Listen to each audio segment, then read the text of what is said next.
Hello दोस्तों, triple के में आपका स्वागत है। आज आपके लिए एक बहुत ही भावुक कर देने वाली कहानी है जिसका शीर्षक है डाकिया।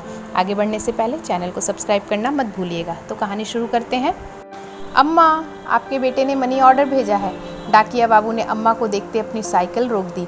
अपनी आंखों पर चढ़े चश्मे को उतारकर आंचल से साफ कर वापस पहनती अम्मा की बूढ़ी आंखों में अचानक एक चमक सी आ गई। बेटा, पहले ज़रा बात करवा दो। अम्मा ने उम्मीद भरी निगाहों से उसकी ओर देखा, लेकिन उसने अम्मा को टालना चाहा। अम्मा, इतना टाइम नहीं रहता मेरे पास कि हर बार आपके बेटे से आपकी बात करवा सकूं।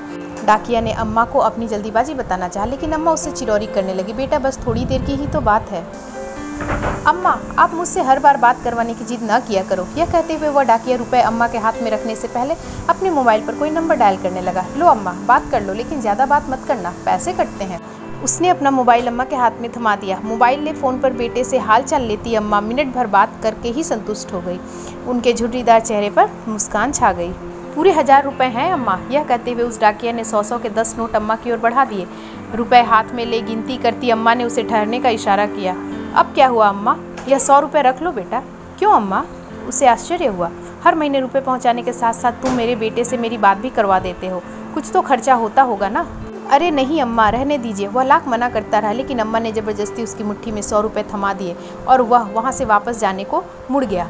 अपने घर में अकेली रहने वाली अम्मा भी उसे ढेरों आशीर्वाद देती अपनी देहरी के भीतर चली गई।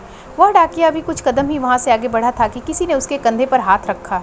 उसने पीछे मुड़कर देखा तो उस कस्बे में उसके जान पहचान का एक चेहरा सामने खड़ा था। मोबाइल फ़ोन की दुकान चलाने वाले अंगद को सामने पाकर वह हैरान हुआ। भाई साहब, आप यहाँ कैसे? आप तो अभी अपनी दुकान पर होते हैं ना? मैं यहाँ किसी से मिलने आया था, लेकिन मुझे आपसे कुछ पूछना है। अंगद की निगाहें उस डाकिये के चेहरे पर टिक गई।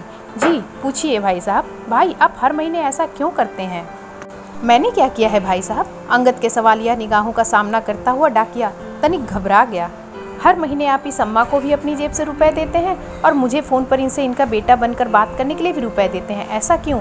अंगद का सवाल सुनकर डाकिया थोड़ी देर के लिए सक पका गया, मानो अचानक उसका कोई बहुत बड़ा झूठ पकड़ा गया हो। लेकिन अगले ही पल उसने सफाई दी। मैं रुपए इन्हें नहीं, अपनी अम्मा को देता हूँ। मैं समझा नहीं। उस डाकिया की बात सुनकर अंगद हैरान हुआ, लेकिन डाकिया आगे बताने लगा। इनका बेटा कहीं बाहर कमाने गया था और हर महीने अपनी अम्मा के लिए 1000 रुपये का मनी ऑर्डर भेजता था, लेकिन एक दिन मनी ऑर्डर की जगह इनके बेटे की एक दोस्त की चिट्ठी अम्मा के नाम आई थी। उस डाकिये की बात सुनते अंगद को जिज्ञासा हुई।